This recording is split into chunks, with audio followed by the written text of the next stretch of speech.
And tonight we're going to talk about a different kind of honor which will be bestowed on another Baltimore Negro League baseball master. Next Saturday, April the 4th, that is, we're talking about Ben Taylor, who came to Baltimore in 1926 to become player-manager of the champion Baltimore Black Sox and remained a Baltimore resident until his death in 1953, when he was buried in an unmarked grave for lack of sufficient funds.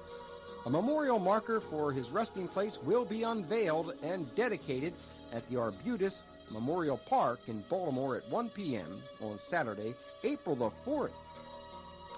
Yes, now Ben Taylor played over 30 years in professional baseball. When he left the game, he had a .334 lifetime average and was considered the best first baseman of his era. Early last year, while researching Taylor's life and career, Negro League historian Todd Bolton discovered that when he died in January of 1953, he was buried in an unmarked grave. Bolton and former Baltimore Elite Giants general manager Richard Powell, along with 5 Negro League veterans, spearheaded the successful effort to raise funds for an appropriate gravestone marker. And among the special guests confirmed to attend the ceremony are Baseball Hall of Famer Monty Irvin, Negro League veterans Leon Day, Wilmer Fields, Jim Cohen. Also in attendance will be Willie Owens, and I heard that Buck Leonard may also be there. The only living veteran of, by the way, Willie Owens is the only living veteran of the Eastern Color League who played with Ben Taylor in 1923 and 24. Now, you may have already noticed 21st Century Radio has become a champion of the cause to recognize Negro League baseball players as the true American sports heroes that they all are. From our limited perception, we are very disturbed at the injustice of ignoring some truly great players simply because they were barred from playing the establishment's professional baseball. It's heartwarming to see honor and dignity given where it's due, even posthumously, as in the case of the Taylor grave marker. Now, joining us this hour will be the person who got the ball rolling for Ben Taylor's memorial marker, baseball historian Todd Bolton, together with Dick Clark, co-chairperson of the Negro Leagues Committee of SABR. And Dick's appeared on our program in the recent past. That's right. Now, both Todd and Dick have appeared before, and they were part of the team. Well, actually, Dick wasn't. Monty Irvin was. But Todd went with us to the White House to be recognized by President Bush last February 19th. And we'd like to thank Ed Schauder and Richard Berg of the NLBPA again for making that meeting with the President possible. Also online with us tonight is Willie Owens, the only person who is still alive today who played with Ben Taylor, which he did nearly 70 years ago. Willie will give us some personal history of Ben Taylor, the man. But before we even begin our discussion of Ben Taylor and his memorable accomplishments, I'd like to talk with Dick Clark and Todd Bolton about the continuing short-sightedness of the Hall of Fame Committee, which has ignored the Negro League legends such as Leon Day, Turkey Stearns, Hilton Smith, Willie Wells, and scores of others who deserve acceptance into Cooperstown's hallowed halls. Now, this was the 5th straight year, as we mentioned earlier, that no one from the Negro Leagues had been voted in. First, Dick, tell us before we get into that, tell us about SABR, the Society of American Baseball Research, and the committee you co-chair with Larry Lester of the Negro Leagues Committee. You also have a newsletter, right? Are you there, Dick? That is right, Bob. Can you hear me all right? Yes, we can hear you fine. Well. Yeah. Okay, could you tell us a little bit about SABR? Yes. Well, SABR is an organization that's worldwide. It has about 6,000 members. And it has different committees made up of historians and researchers that cover all different phases of baseball. And Todd and I happen to be involved in the Negro Leagues Committee. And we research and all the Negro League statistics and gather interviews and about anything you can think of. We try to keep the Negro Leagues in front of the public so they don't forget about the segregated past of baseball. Mm-hmm. Okay, now, Dick, Could you please review the voting procedure of the Hall of Fame? How close, well, we really can't get into that aspect of it concerning Leon Day. I heard it was very close once again this year. Is it a fair procedure that they have at this particular time? Well, we certainly don't think it is a fair procedure. There's really only, there's 3 blacks on the committee. It's 18 people. There's 3 blacks that have seen the Negro Leaguers play, and then there's 15 other veteran baseball players or writers, and not all of them have seen the Negro Leaguers play. And in order to get selected, you need a 3/4 majority of the quorum that is there. In this last election, they had 16 members there, so 12 votes is what was needed to be selected. And also the Negro Leaguers are placed with the officials and umpires and managers. You mean they're not considered players when they evaluate it? They had a change a year ago, which was one of those good news, bad news changes, that there used to be, you could select 2 people, the Veterans Committee could select 2, but the Negro Leaguers were included with all the other players. Right. Mm-hmm. Then they separated it, so now they can select 2, one from the players group, Major League players, and then the Negro Leaguers are put with the officials, managers, and umpires. And how many do they select out of that Just group? 1. Well, that's really outrageous. Only one person can be selected, and it just sounds like the cards are stacked against them. well, it is stacked against them. We have no animosity whatsoever against the people that are selected. Like last year, Bill Veck, and this year Bill McCowan. We don't have an argument with that. It's just that it doesn't appear that the Negro Leaguers get a fair opportunity. What's the total number, Dick, of people that get put into the Hall of Fame each year? Excuse me? How many people get elected for the Hall of Fames a year? Well, it does vary, but there hasn't been any years where someone hasn't been selected either through the writers or the Veterans Committee for a long, long time. I can't even think of the last time one person wasn't from either side. Go ahead, Bob. I understand that Roy Campanella could not attend. Is that right? So he couldn't vote? I am not aware of that. So yeah. I know Roy, of course, his health is not the best, so it is very possible that he might not have been able to attend, but I really don't know that. Oh, right. It's rather a secretive thing, so we just find out what transpires through the news reports or something like that. Basically, what the committee would like is for the Hall of Fame to reinstate the Special Negro Leagues Committee. Mm-hmm. That was the organ that began the selection process back in the early 70s. Mm-hmm. And after just 9 players were selected, then it was determined that there was no other qualified people, and they disbanded the committee. No other qualified people. My heavens. Well, that was the stated for public consumption. That's what was stated. We obviously don't think that is correct. They basically selected an all-star team, and that's all. Yeah.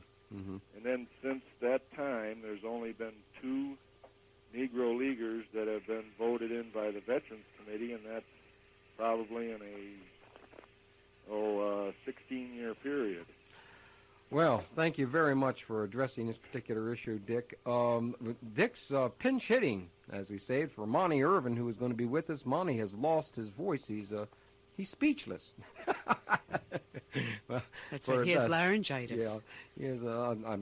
The reason why I'm laughing about it, he has a good sense of humor, and I was just joking around with Monty Irvin in spirit, right, dear? That's right. All right, let's get to Todd Bolton here. Well, those of you who watched 21st Century News on Fox 45's News at 10 last Friday have already met baseball historian Todd Bolton, and Todd's been accompanying us over the past few weeks as we visited Mayor Schmoke and President Bush, etc. Now, Todd, you weren't able to see yourself on TV, but you were terrific. And we've copied the show for you, and of course we'll be sending it to you on Monday. But what is your reaction to the recent Cooperstown voting? Well, it's another disappointment for me.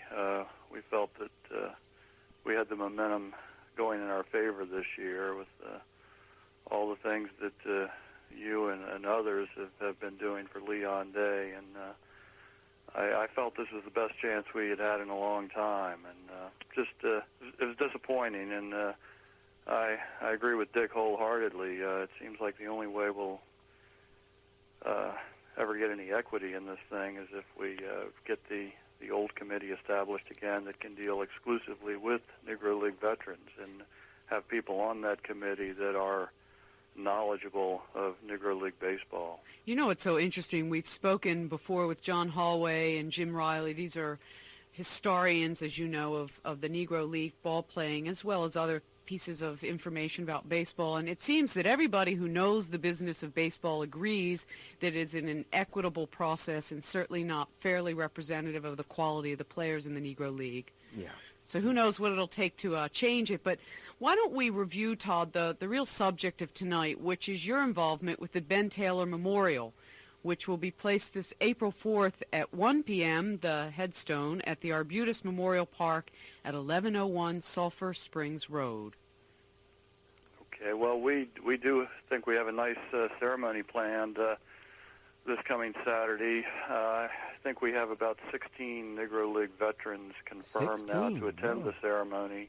A number of those veterans knew Ben personally. As you mentioned earlier, Willie Owens will be there, and he is the only man living who actually played side by side with Ben.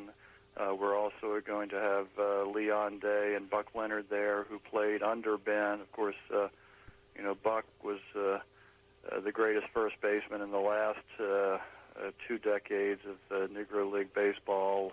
Ben had held that role in the early years, and it was interesting that their careers came together when Buck was just starting, and Ben was his very first professional manager right there in Baltimore with a team called the Baltimore Stars in 1933, and that was team was very short-lived. It ran into financial difficulty and didn't even last the season. But Ben and Buck did cross paths there in Baltimore. Mm-hmm. We'll also have several other players who have personal connections to Ben, along with a slew of other baseball veterans. So it should be exciting. We're looking forward to it. Yeah, we certainly are. But we're looking forward to getting back, friends. We need to take a break. We went a little bit over. We apologize. We'll be right back in just a few minutes. All right, let's get back to Todd Bolton, and then we can get to Willie Owens, because it's really important that we talk to Willie in just a few minutes. Todd, please review for us your involvement with the Ben Taylor Memorial, which will be placed this April the 4th at 1 p.m. at the Arbutus Memorial Park at 1101 Sulphur Springs Road.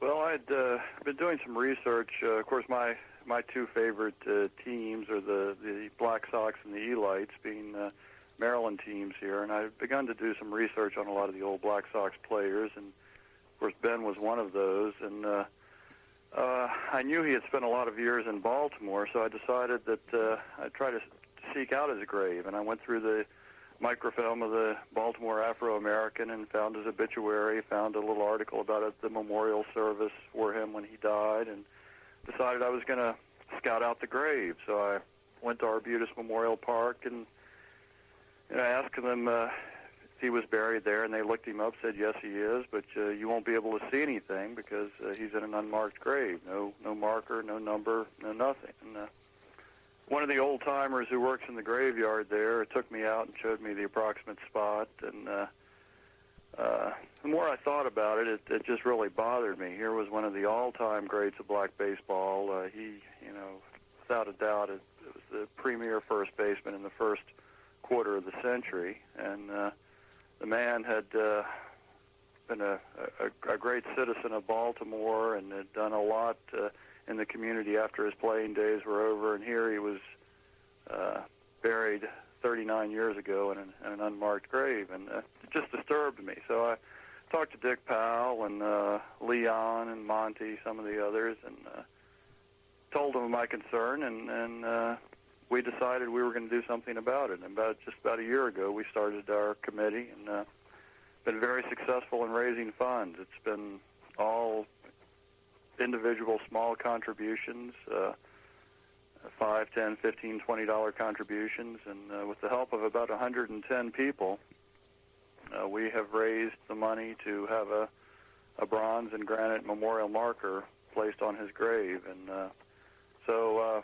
I'm satisfied now. He's going to have a dignified and honorable marker on his resting place, and that was the goal of our group. You know, Todd, it's interesting. This morning I spoke at the Montefiore Woodmore Hebrew congregation, and at the opening of the morning breakfast, the rabbi commented that the highest form of mitzvah, which is doing good deeds in Judaism, is actually to do a mitzvah, to do something for somebody who has since passed over and has no way of repaying you in any way for what you've done. So I'd like to tell you, from at least a Jewish perspective, this is the highest kind of deed you can do for another human being.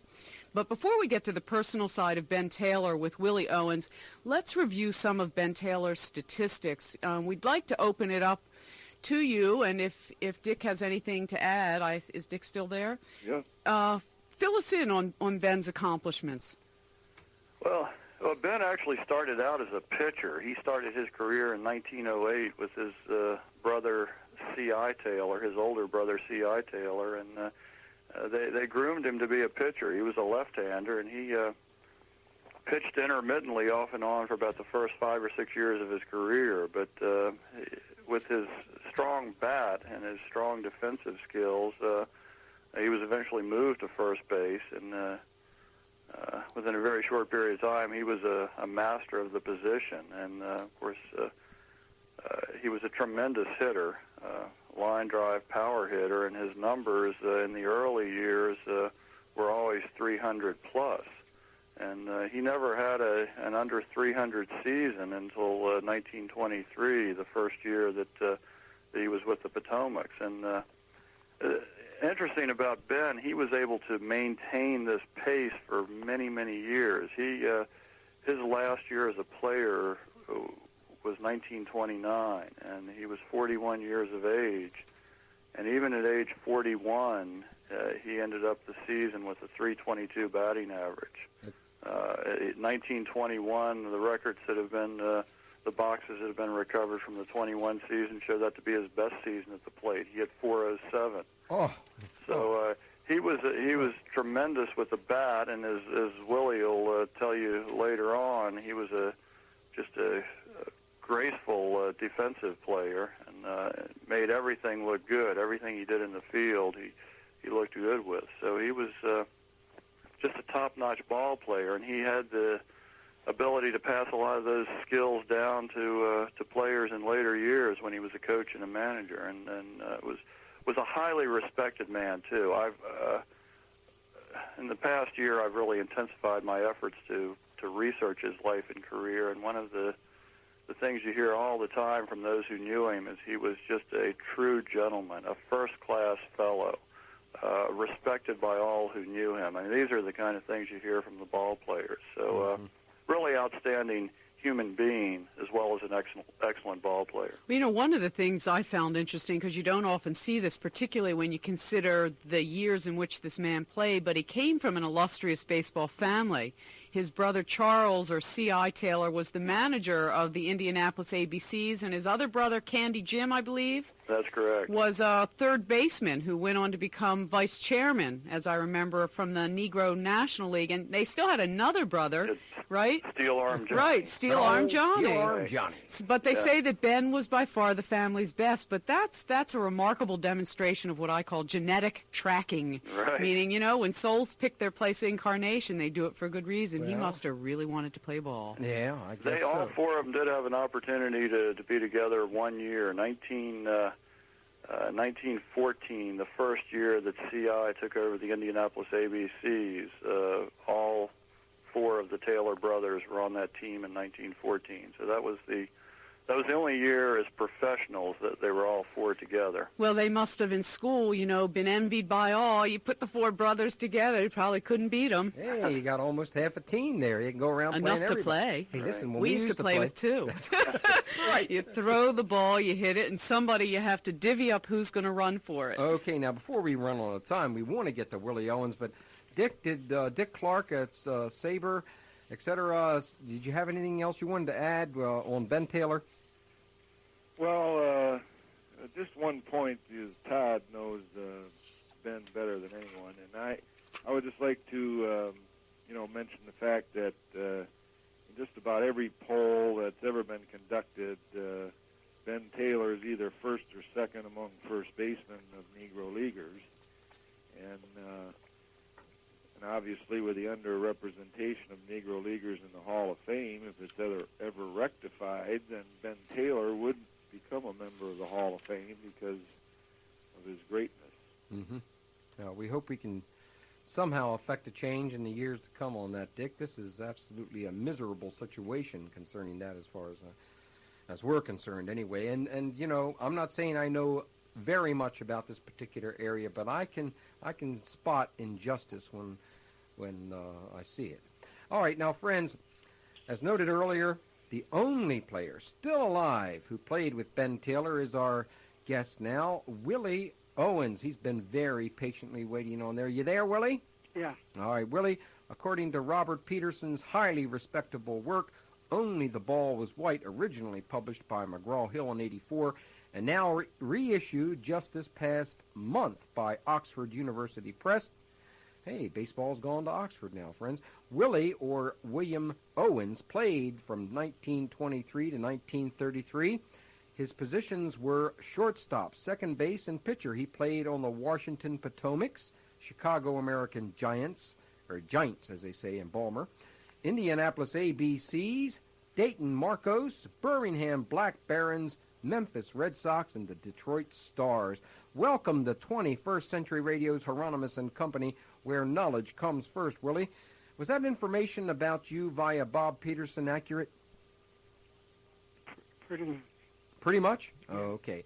Now, on what team or teams did you and Ben Taylor play together? With the Washington Potomacs. The Washington Potomacs? In 1923 and 24. 1923 and 24. What position were you playing then? Shortstop. You were shortstop and he was first base? I didn't hear you. You were shortstop and he was first base? That's right. All right. Would you share with our listeners some of your favorite personal experiences with Ben Taylor? Oh, he was just the whole entire, the Taylor boys, all of them were just perfect gentlemen. And Ben himself, he was outstanding. He was well-liked, and he was active in community affairs. In other words, at one time, he was head of a basketball team in the wintertime. Mm-hmm. But he was just an outstanding man. Everybody they respected him highly. Outside of baseball, do you have any recollections of how he handled his day-to-day affairs, Wilmer? Not Wilmer. Willie, I'm sorry.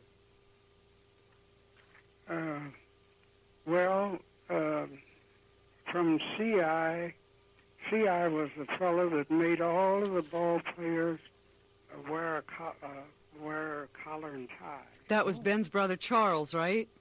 Huh? Are you talking about Ben's brother No, Charles? C.I. was the oldest one. Oh, I see. Uh-huh. Yeah, and Ben took his way of doing from his brother. So he always wore a coat and tie off the field. Yeah, they had to. Huh? Were there? Hey, I was looking through one of the books a long time ago. Right. And didn't they at one time even wear a tie? Let me ask Dick Clark that. Dick, are you there? Yes. Did baseball players ever wear a tie on the field back in the 1800s? I thought I saw that. Yes, they did actually. Yeah. In the real early days, 1870s. Yeah. That they did wear ties. Yeah, that's when I used to play. I used to wear my tie there. That was your last life, darling. You shouldn't get so confused. Oh, okay. Willie, what do you think was Ben Taylor's most outstanding contribution to baseball? Well, I would say that he carried himself in such a gentleman-type way that he was a great asset to the colored players. Mm-hmm. Mm-hmm. And of course, as people know, he wasn't just a player; he was a manager as well. Yeah. Then he was a fellow that always tried to encourage you very much. He never was a fellow that ball you out. Never knowed him ball anyone out the 2 years that I was with him. And of course, I used to follow him. Mm-hmm. Way before I even started playing ball. When I would say way about 1916, 17, me and my brother, we used to go to the ball game every Sunday, and we'd watch the ABCs play. Never dreamed that I would even be playing later on with Ben. Isn't that wonderful? Yeah, that's terrific. Yeah, and as people may know, as owner or manager of the Baltimore Stars, Ben is credited, of course, with helping mold the career of Hall of Fame first baseman Buck Leonard. And Buck often said of Ben that he was one of the greatest first basemen ever. Boy. Yeah, never raised his voice no time. Boy, I tell you, that Zoe knows her baseball, huh? I've learned a lot. All right, okay, well, friends, it's time out on the playing field. That's right. It's time out on the playing field. And we'll be back with Willie Owens, and we'll talk a little more with Dick Clark and Todd Bolton when we come back. We'll get our pitching arms warmed up here, and John Wolf is about ready to knock one out of the park here. Get ready there, John. I think John used to bat .425 in the old days. We'll be back. Keep dreaming. Dreams are healthy. Yeah. And my thanks to Larry Lockern of Baltimore, who sent me an original copy of a newspaper of January 18th, 1930, which had a photo of my most favorite player in the whole world, Babe Ruth. Babe Ruth was bowling. I think I could do as well as Babe Ruth in bowling, sweetheart. Well, we'll have to check that out. We don't know what his score was. No, so thank you, Larry. Now, the business of creating collectibles and memorabilia from the Negro League has experienced a strong upsurge in the past few years. Whereas just a few years ago, it was almost impossible to find evidence of their existence, it is now possible to find reproductions of the original hats, jerseys, and pennants, and posters, and trading cards, and a lot more. And I hope they all succeed 100-fold because it helps raise our nation's consciousness to the heroes of the era of baseball apartheid. Now, we at 21st Century Radio are not collectors, although many people mistakenly assume we are. As a matter of fact, we purchase ourselves much of the material that is given away to our listeners on these shows to ensure their availability to our listeners. And most of our prizes, however, are donated to you by our guests. And one exceedingly generous source of our prizes is on the line with us this hour. As a matter of fact, we awarded 2 of his promo sets on the Negro Leagues Legends last hour, and we'll do that again this hour. These promo sets are valued at over $100 apiece and that's obviously some prize. The originator of these sets is Robert David Retter, who appeared on our national show some weeks back to talk about his series, one of the Negro Legends limited edition postcard set containing 100 cards.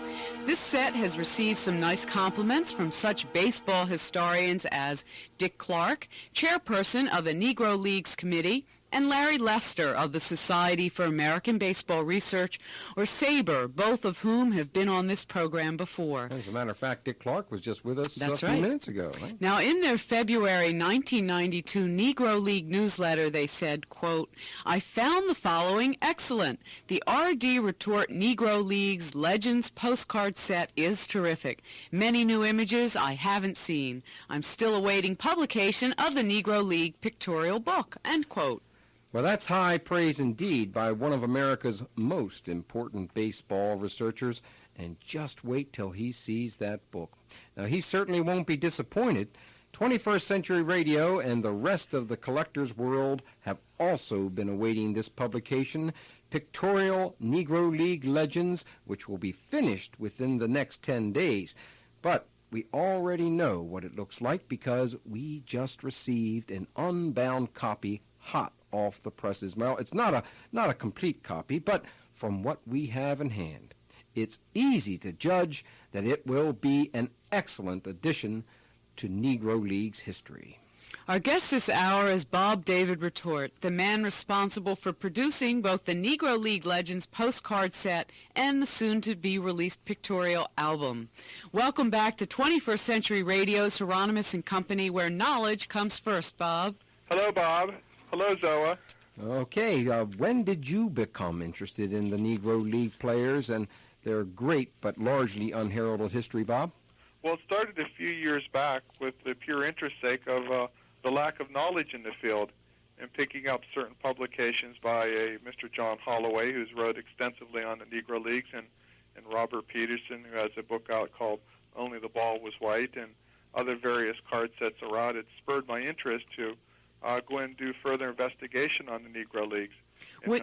Go ahead. And on the advent of reading those popular items, I decided to take a different alternative and do actual photos and actual interviews and things like that, much like they did, but more in an extensive form. When did you actually decide to put together the set of cards and the accompanying pictorial album? Well, that came as an autograph collector myself in baseball memorabilia, not only in the white major leagues. It gave me the idea of how valuable those autograph cards would be once they are autographed by the black players, and all the players I contacted were more than willing to donate their pictures to get them copied for the card set. And then one thing led to another, and it produced a set in which all the collectors across the country would be very much interested in getting autographed by the players. Did you have any difficulty in putting together this material on set one? The set took approximately, the book and the set together took approximately 4 years to gather enough knowledge in order to put the material together.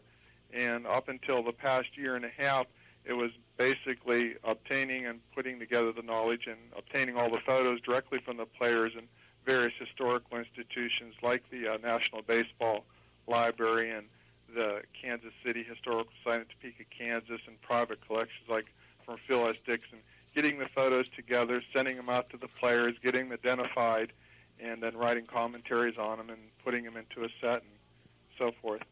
Now, Bob, before we get to the pictorial album, would you go over a little bit about the unique attributes of your limited edition postcard set to begin with? A limited edition is obviously limited. How limited is it?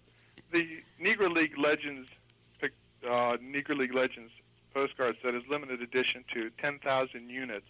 In each unit, you get 100 postcard-size vintage-type photographs in each set in a commemorative leatherette-type gold embossed case.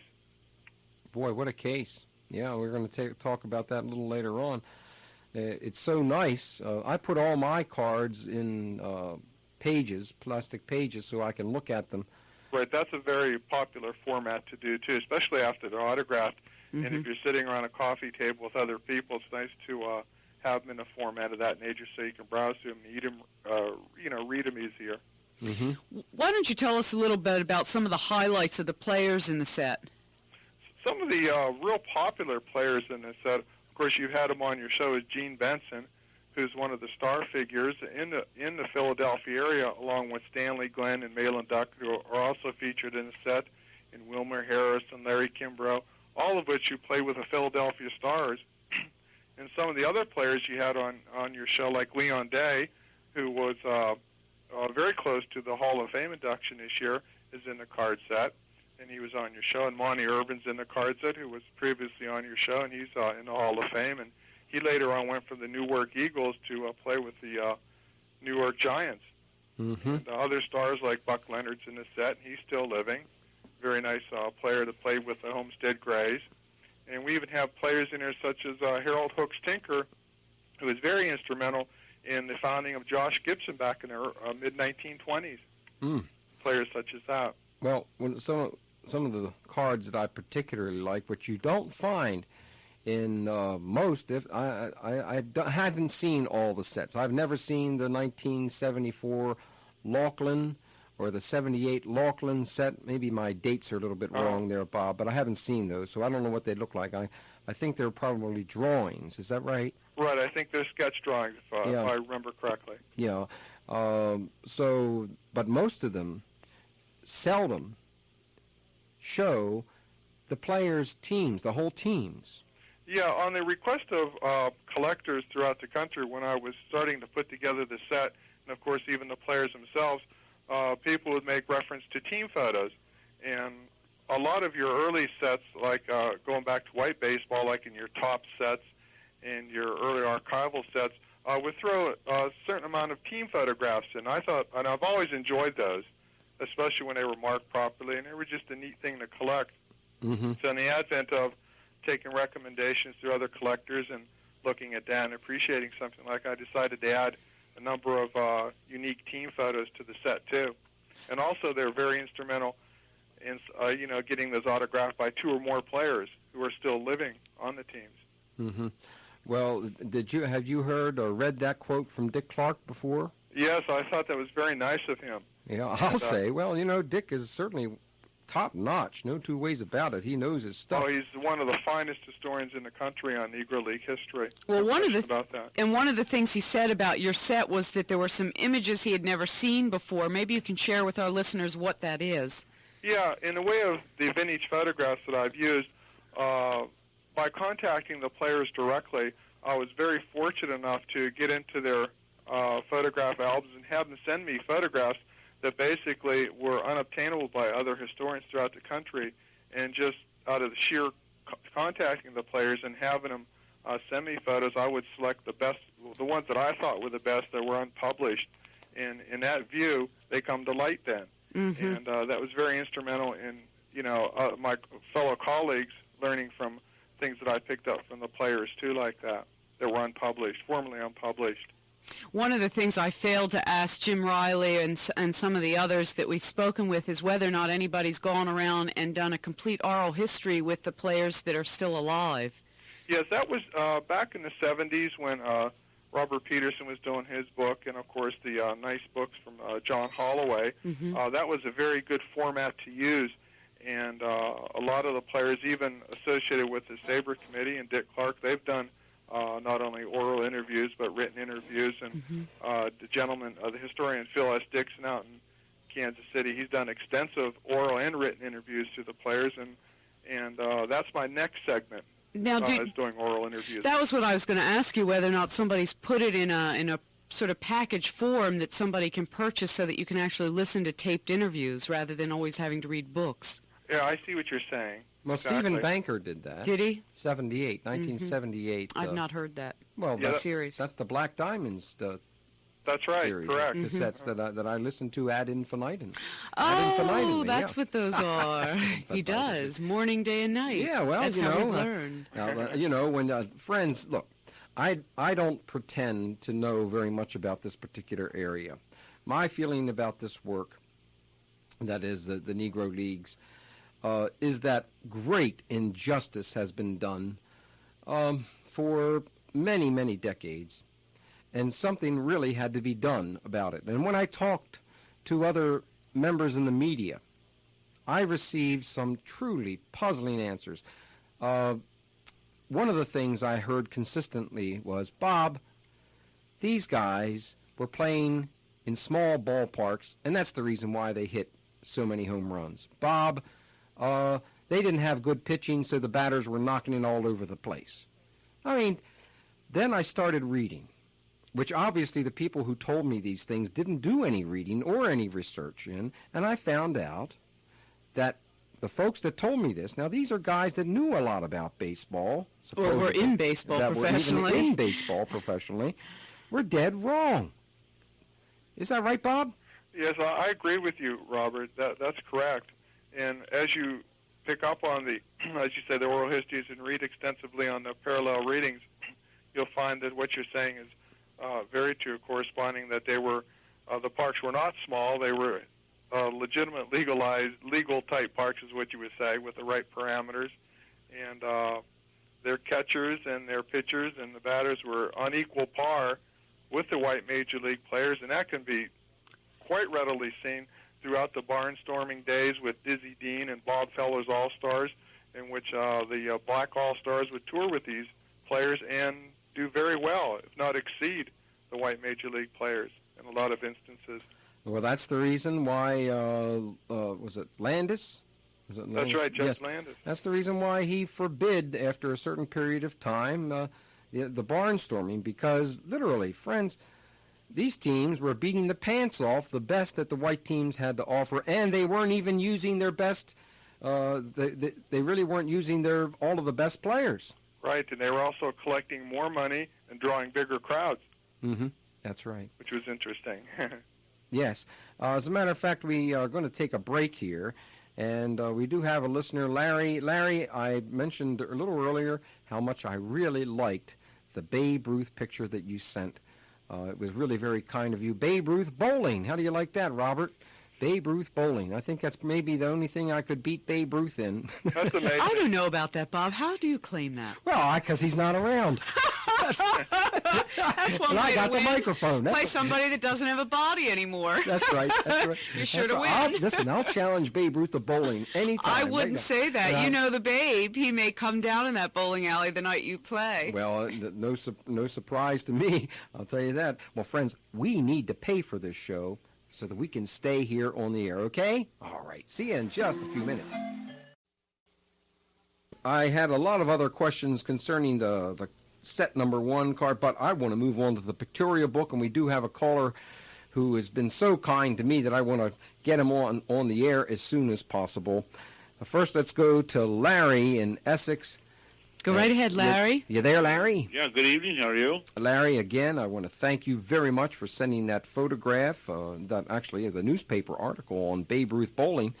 And my wife has threatened me a couple of times not to say that I could probably beat him bowling. Well, it's certainly not fair. Yeah, well... No, it would be a little... And I doubt you could. Knowing that this is a man who has worked with a ball his whole life, I suspect that he probably does roll a ball a little better than you, dear. Yeah, but with practice. I have a physical body and he doesn't. Well, that gives you an advantage. Okay, Larry, you had an important question. Yeah, well, I'm glad. I hope you enjoyed that. I loved it. Okay. I really did. I wonder, are there any books out that one could read? I think I read one years ago. Did Satchel Paige have a book or write one, or someone wrote about him that I remember a long time ago? Bob, what books would you recommend? Yes, there was a book out in the 50s by an author by the name of Saul White, who was also wrote a book on Satchel Paige and Negro League All-Stars and famous players. But that book, of course, has long since been out of print and is very much a collectible item. The most current books out on the market, which are absolutely magnificent, of course, is Robert Peterson's book, and it's called Only the Ball Was White. That was published in the early 70s and is still available in paperback. Yeah, Oxford University has a new edition that just came out in '92. Correct. And you have also the grouping of John Holloway's books by Melcher. I think it was called Melcher Books. Meckler.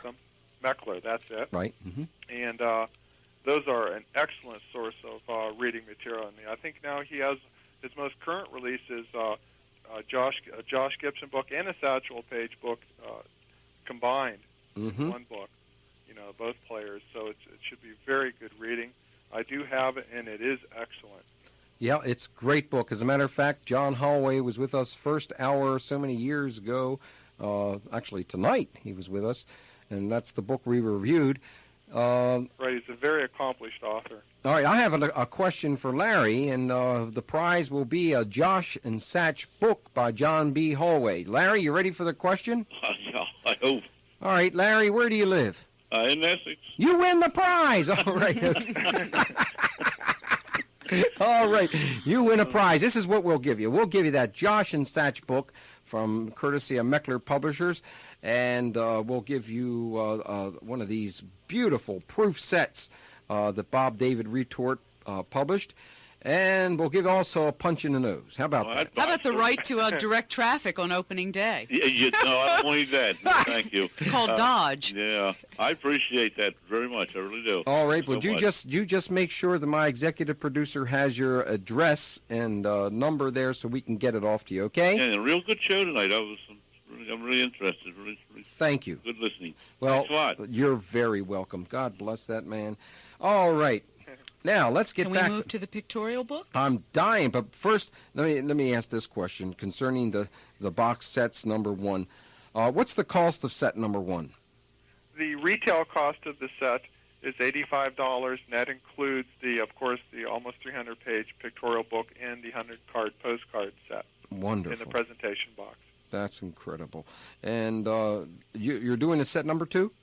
Yes, I'm currently working on set number 2 and a supplement set to set 1, and those will be available midsummer.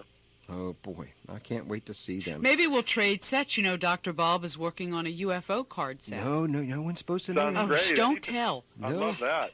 Yeah, we're doing it's true. But she let the cat out of the bag. You're the first person to know it. Nobody else knows. This was top secret Don't tell in the anybody. industry, and my wife sometimes I didn't know spills that. the beans. Nobody told it's me. a 110 card set, which will be published by Eclipse out there in California, and it's on UFOs, and we cover the history of UFOs, showing you photographs. I mean, it's going to be truly remarkable. I'm really going to like that. Well, we'll get you a set. I I'll bet the autograph. aliens play some sort of game. Oh, there's no such thing as aliens, of course. It's called Let's Dodge Governments. Okay. All right. Now, Pardon me. we're going to move on to the pictorial book because it does differ from the postcard set, at least from what we've seen, in that all the photographs are of the various teams. Are we correct in assuming that this pictorial book also contains some of the images found in the card set? Correct. The book parallels the card sets. All the cards featured in set 1, 2 are featured in the book.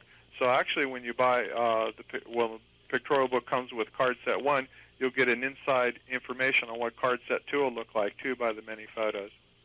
Can you describe a little bit for our listeners who aren't going to get one of these wonderful books, the size of the book and how many pages and photographs are in it? The book size is 8.5 by 11, and it is a softbound edition with an ancient parchment text cover. Oh, that's nice. And, what you get is a glossy enameled sepia tone photos, and everything's done in brown ink. And it's approximately 300 pages with a little over 260 photographs. And the book comprises all the living Negro League legends.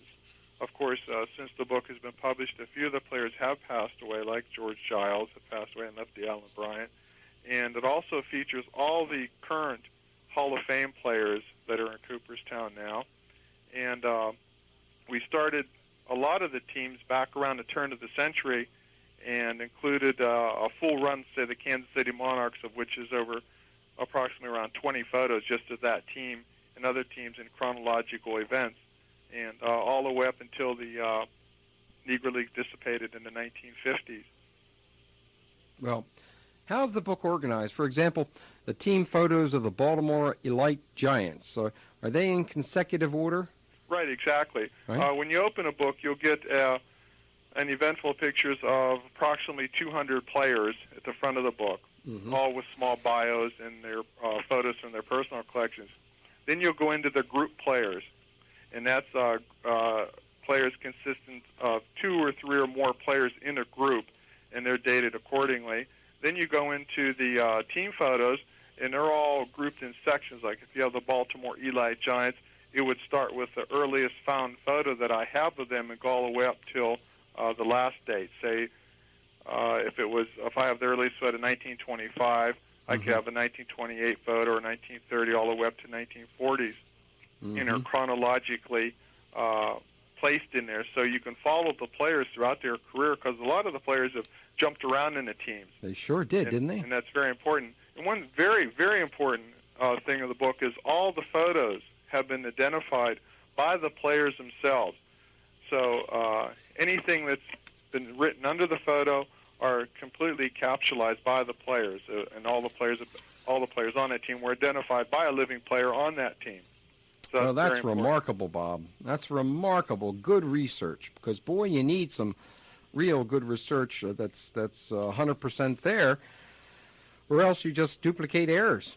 Yeah, exactly. So when you have a pictorial and you have the parallel readings like the Holloway books and the Peterson books and that sort of thing, you get a full picture then of the Negro League perspective in black baseball, and that's very important, because if you're reading something in John Holloway's books or Robert Peterson's book and it mentions about certain players, now you can trace these players to the teams they played. And then you pick up the pictorial and you can see that, and that's very important. Well, friends, we do have a winner, so you can stop calling. People were beating down the walls here, and everyone just can't be a winner, guys. We got one more big prize coming up. We really do. And that's going to be somewhere about 20 minutes of the hour. And along with that prize, we are going to be giving away an actual poster, a recreation of a poster by Greenfield Showprint. And Prentice Mills, are you familiar with those posters? Oh, Bob? They're fabulous. I have quite a few in my own personal collection, and I find them very, very nice to send out to the individual players and to take them to card shows where the Negro League players are and to get them autographed. Then I get them framed, and they're excellent. Yeah, they are. And we're going to have Prentice on for a few minutes, in just a few minutes, to especially give away that particular poster along with one of your books and along with one of your promo sets, etc. Boy, I'm telling you, we have not been able to give away the quality of prizes like this for a long time. Because these things are indeed expensive, and if Bob wasn't so generous, we couldn't do it. Let's face it, we just couldn't do it. Thank you, Bob. Well, it's the truth. I was out of here for a minute. Did you all talk about the House of David team yet? Oh, no, we haven't. Oh, good. I want to talk about that. Okay, you go ahead, dear. All right. Well, Bob showed me this most incredible picture of the 1938 House of David team and the 1929 Black Sox. Firstly, how did you decide which photos to include and reject? Well, interesting to note that when you're looking at the House of David team, there was a white House of David team and there was a black House of David team. I've only seen the picture of the White House of David team. These are all people with long hair and long beards, and they look like hippies. Right, exactly. Right? It was a very religious orientated type of team. Well, now wait a second. They were very good players. We asked somebody that. We asked, was the House of David all Jewish players? And other ball players said no. And so I asked, well, why did they grow their hair then? And they said, just to be different. So what is the truth? I mean, were they Jewish? No, I think it was the religious sect that they belonged to at the time. I think it was a nostalgia flavor type orientated towards that, and that's what they believed in, and it also drew very much attention to the team. And by the way, they were excellent players. Yeah, they were. As a matter of fact, Babe Ruth actually played with them once. Oh, yeah, he barnstormed with the House of David. And a lot of the Negro League All-Star players barnstormed with the House of David, and there was, they were so popular they actually created a Black House of David, which I have a feature photo of the White House, Black House of David in the pictorial. Did the Black House of David men also grow their hair? No, they did not. I thought maybe it was the beginning of the Rastas in America. No, no. The Black House of David was an accumulation of a lot of fine players from other Negro League teams. I see. Well, I'd like to get the Prentice Mills for a few minutes here. It will give away a prize and get back to that incredible pictorial album, which we're holding up to the microphone at this very minute. And all you guys that are psychic, you'll have no problem taking a look at this one. Just take a look at it. And while we're doing that, friends, one of the most common methods used to publicize the Negro League games was plastering posters all over town. And some months back, it came to our attention that Greenfield Show Prints down there in Nashville, Tennessee, had reproduced a series of these posters, and joining us at this very second, right now, is president of the company. He's the president of a company. He liked it so much he bought the company, Prentice Mills. Hello, Prentice, you there? Yes, I'm here, Bob. How are you? Oh, we're just doing fine. Please tell us, where and how did you locate the original posters? Well, the posters come to us from a number of sources. We are in the show print business, and for those who don't understand what show printers are, we're the people who make posters that advertise shows. Uh-huh. It's sort of a specialty area of printing, and there aren't that many people in the country over the years who've done that. But Nashville, being a music town, has always supported the show print business here for very many years, and a few of the old show print houses in this part of the country still had original plates. We found they rarely threw anything away, it seems. A lot of posters, originals from players themselves who contribute them to us for the purpose of having them recreated, and we just found them in really unusual places. Well, what's available on the posters you've reproduced so far? We have about 30 posters currently available. They range from barnstorming games between Satchel Paige and Dizzy Dean to regular Negro National League games, most of which were played here in Nashville at the old Sulphur Dell ballpark. What are the costs involved? They range from $20 to $35, depending upon really how difficult they are to print. Our posters are hand printed, and so they're printed in very small quantities, as you can imagine. Well, how can they be ordered, Prentice? How can they be yours? Ordered? Yeah, how can our friends out there that are listening right now be in ordered? Radio Land? Well, all they have to do in Radio Land is call us for a catalog, or if they just want to call us up and talk to us, we'll be happy to talk all they want to. Yep, that's right. And Prentice is willing to take your calls to talk right. about anything. Anything. Give them a call. Ask them how the Colts are doing. They're not doing so well at this time. Now, we're going to be giving away one of these beauties in just a few minutes after we take our break. And you guys can go out there and fight for it because we have an important question to ask. And Mike in Towson has an important thing to add to our show. And we'll get him. We'll allow Mike. Won't we? We'll give him the mic. And just when we come back. Yeah, when we come back. Let's take our break now. Get a haircut. Get a shoe shine. I got a haircut. You got a haircut. Yeah, and we'll do a little more warming up in the bullpen. All right. We're going to go to Mike in Towson, who's been waiting patiently. Hi, Mike. All right. Before I talk about the homestead, are you a real doctor or a psychology or what? I'm a PhD in the area of the humanistic sciences. My doctoral thesis dealt with the interpretation of the Great Seal of the United States. And, so I was born and raised in Pittsburgh, Pittsburgh Pirates, and you saw all the white players, Paul Wainer and Pie Trainer and all the old guys that I know Rex Barney knows. But in Pittsburgh, I don't know what you called it here in Baltimore. We called it sandlot baseball. And I saw the Homestead Grays. The Homestead is a borough in the city of Pittsburgh. Separate from the city of Pittsburgh, which most of the communities are. You have different Braddock, Pennsylvania, Homestead, Pennsylvania. And the Homestead Grays used to come up into the Mount Oliver, which was another borough of Pittsburgh. And I used to see them play at the Warrington Field. I saw Campanella. I only saw Satchel Paige pitch one time. How'd he do? Don't remember getting too old, Bob. Well, how did Roy Campanella do? He was to me, he was. I have to remember, I was a young man myself at the time, and I think he did all right. And here's something to stump your audience with. You notice all the attacks on the names of the baseball teams, like the Braves. Mm-hmm. Yeah, that's right. So forth. And the Indians, right? You know, they're never attacking the Indians. You know why? Why? The Indians was the first team to have an Indian play on the team. Oh, I didn't know that. Oh, yeah. I That didn't is know interesting. Yep, Jim Thorpe.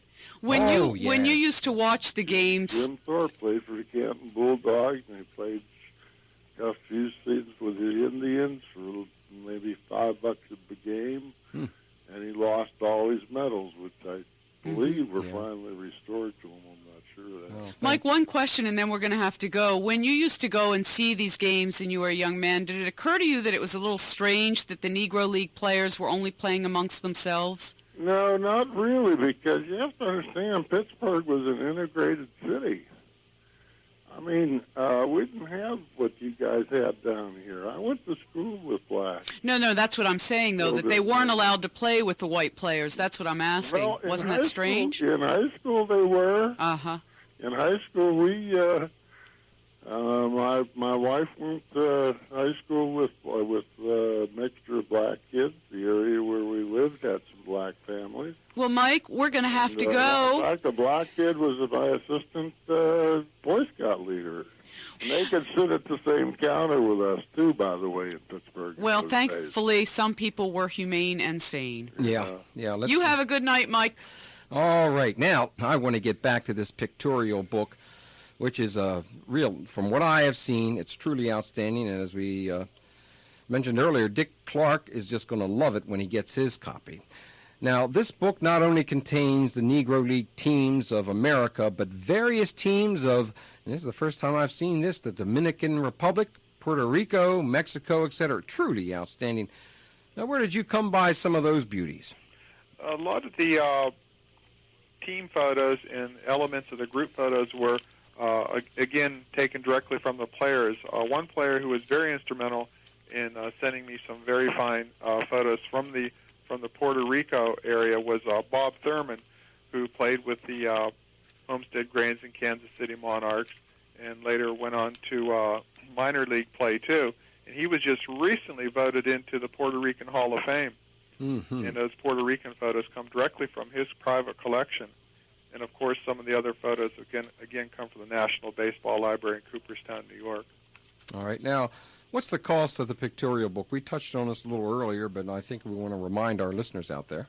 The retail cost currently on the pictorial book is $30, and at this time I'm offering a 10% discount, which comes down to $27. Mm-hmm. And, of course, postage with that, too. When will that be available? That'll be available within approximately 10 days. It's currently off the press now. It's getting bound. And that'll take all next week to get all those thousands of copies done. And then they'll be shipped out to all the people across the United States that ordered them in bookstores and of course, to your program and all the other people. Well, we're really very excited about that. Now, in your opinion, which of the Negro League teams were among the very best? It's a toss-up with me. I because I live in the Pittsburgh area, I favor the Pittsburgh Crawfords and Homestead Grays. Mm-hmm. And again, the players were magnificent, and then I sort of flutter on down to Philadelphia and go with the Philadelphia Stars and back up to Newark in your area with the Newark Eagles. And I have a lot of favorites. Mm-hmm. It's tough to pick out something I really like, because it's just all so interesting and all so great. And again, you had the element of the players traveling between the teams, which was very interesting and good. Well, you'd be glad to know that who was it with us last Clark, hour? Todd That's Bolton. right. They suggested that the best teams were also the Pittsburgh Crawfords, Hilldales, and the Grays. All right. Yeah, as a matter of fact, we wanted to get your opinions on a number of things, such as greatest pitchers, sluggers, fielders, base runners, greatest teams. Well, we already covered that. Managers, etc. So you ready? You ready for the quiz? Quiz time. We'll see if you come up with some of the Radio. others. All right. Best pitcher. Who do you think was the best pitcher in the Negro Leagues? I would, of course, have to go with popular opinion and go with Satchel Paige and Leon Day. Well, you know what these other guys said? Smokey Joe Williams. Of course, yes. If you're going towards the early period, of course, Smokey Joe Williams, yes. Yeah, and that is important to remember, friends. There were different periods of the Negro Baseball Leagues. And you know, let's face it, it's hard to judge, in my opinion, one period against another. Exactly. You know, how are you going to determine how well one player is going to do against the other? It's difficult. Yeah. Greatest sluggers. Of course, you'd have to go with the Hall of Fame player, of course, Josh Gibson. Right. You know. And you know who else they added? They added Buck Leonard and Of Turkey course. Stearns. Yes, of course, two fabulous players. Buck Leonard, still living and a great slugger. Unbelievable for his size because he was not that large of a person. Yeah, they called him the Lou Gehrig. The Black Lou Gehrig, Yeah, correct. the Black Lou Gehrig. And, of course, he played sometimes on the same team with Josh Gibson, so one can imagine. And when you get two sluggers like that together back-to-back, boy, can they produce. Boy, I mean, you Exactly. know, that's, you know, that's how Ruth, look, Ruth is my most favorite player in the world. But let's face it, when you have a Lou Gehrig coming before, or after, that is, Ruth, what? That's right. And of course, oh, my heavens. Of course, Josh Gibson was known as the Black Babe Ruth too. They all had co-names. Yeah. It's interesting. How about best manager? Oh, best manager, of course, and he's currently still living. Who's my absolute favorite is John Buck O'Neill in Kansas City. He's been in not only the Negro Leagues for 20-some, almost 30 years, but he's currently with the Kansas City Royals. So you have a span of almost a 50-year period where a former Negro League player is still in organized baseball. It's unbelievable. He's a hero in my eyes. You know who they said? C.I. Taylor, one of the Taylor boys, and Rube Foster. Oh, of course, yeah. Again, the early period. C.I., of course, one of the great originators, and Rube Foster, the father of baseball, who was instrumental in doing the first Black World Series, of course, yeah. And another great manager and player is Ted Double Duty Radcliffe. He's just highly underestimated as a player-manager in baseball for 45 years. Hey, what was it, Buck Leonard or Buck O'Neill? Was it Buck O'Neill who discovered or brought up Ernie Banks? That is correct. He was very instrumental in getting Ernie Banks up there to the white majors, and he was the founder of finding Lou Brock. He was the gentleman who found him out. Right. Got him into the white majors. What would you say about what were the best baseball towns, or what was the best baseball town? Well, it's centered with the teams. You, of course, out into the Midwest, you, of course, had the Memphis Red Sox players in Memphis, Tennessee. Then at Birmingham, the Birmingham Black Barons. Then, of course, you had the Kansas City Monarchs in Kansas City. And then, of course, Pittsburgh, you had the two greatest rival teams ever was, the Pittsburgh Crawfords and the Homestead Grays. Homestead Grays being out, of course, they were Homestead, great. PA. And then, of course, in your area, Newark, New Jersey, you had the Newark Eagles, and then the Philadelphia Stars out of Philadelphia. And, of course, the Chicago American Giants out of Chicago. Each large town had their own great teams. What about the greatest infielder? Pardon? The greatest infielder. Infielder? Oh, I would say the gentleman just recently passed away, George Giles, a couple weeks ago, was a great one of the finest first basemen for the Kansas City Monarchs, an all-around great player. And, of course, Buck Leonard, who played first base, too. And, of course, Ray Dandridge. Yeah, right they there. said Ray. And Ollie Marcel was one I'd never heard of. Oh, yes. They called him the Ghost. Yeah, that was his Maybe that's nickname. why I hadn't heard of him. Yeah. One more question, because we're about out of time. Greatest outfielder. Outfielder, of course, you can include in that James Cool Papa Bell was a great outfielder. Everybody agreed on that one. You know, the best as far as I'm concerned. A lot of them also said probably the best base runner. The best base runner too, the fastest. Yeah. I can't think of anybody any faster. Well, I want to tell you, Bob, I want to thank you very much for being so generous over the last couple of months and providing us with scores and scores of your promo sets, which we've been giving away very generously, not only to our listeners, but to other people in the media in hopes that they'll wake up and pay attention to this very important area. Well, Bob, I want to thank you and your beautiful wife, Zoe, for so graciously over these past few months attributing such a fine show to the Negro League players. And what I gather from their conversations, they're just overwhelmed at what you're doing and the response. They're very happy. Thank you. Thank you, Bob. We look forward to receiving the books and talking to you again in the coming months, okay? And thank you. You're welcome. You're welcome. Good night. Have a good evening. You too. All Bye. right. Well, See you next week. Is that right? that's right. See you next week on 21st Century Radio's Hieronimus and Company, where Negro League baseball comes Came first. first. Good night.